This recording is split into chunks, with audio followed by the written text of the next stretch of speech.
A former Utah Highway Patrol officer has an accident on duty that changes his life forever. Shannon Grondell joins us now. Shannon, are these incidents common in law enforcement? According to data gathered by the Department of Labor, law enforcement is among the most dangerous jobs in the U.S. But Scott Singleton surely turned his tragedy into triumph.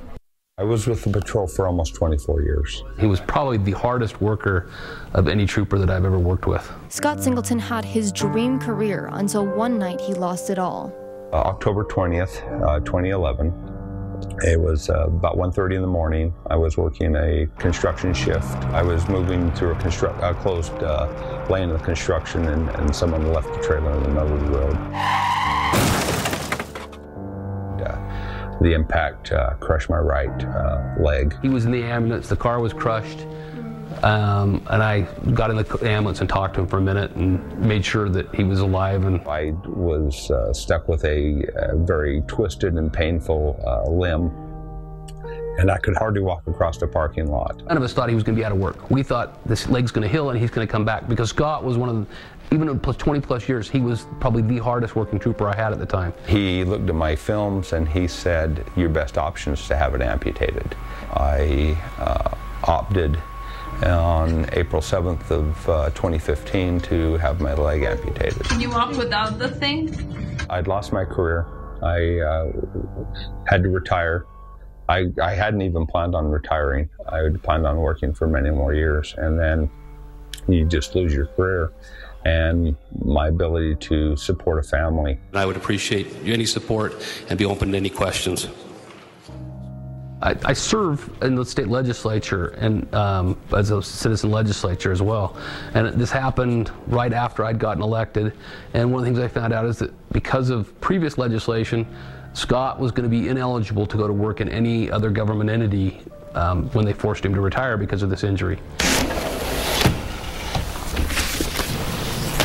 So I went back in, researched the law, and was able to run a piece of legislation to benefit not only him, but other officers who have reached more than 20 years, who get permanently disabled in the line of duty and can't go back to work in law enforcement. According to FBI research, on average, more than 13,000 officers are injured on duty, and about 151 die each year. Scott survived the crash, and it was this bill that allowed him to survive financially. It was his new leg that allowed him to survive the day-to-day.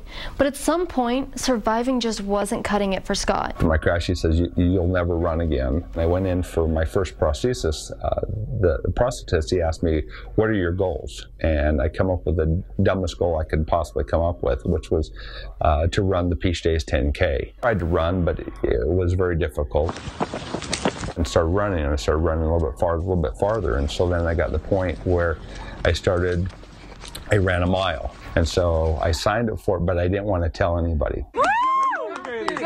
So I didn't come in last. For the group of 50 to 55-year-old amputees wearing Batman t-shirts, I came in first. What's weird is not having the ability to run, you actually have a desire to. And I'm grateful Scott didn't die. I'm grateful Scott survived, and yeah, he lost his leg, but you know what? Scott's still there, and he may be retired, but as far as I'm concerned, he's still a trooper.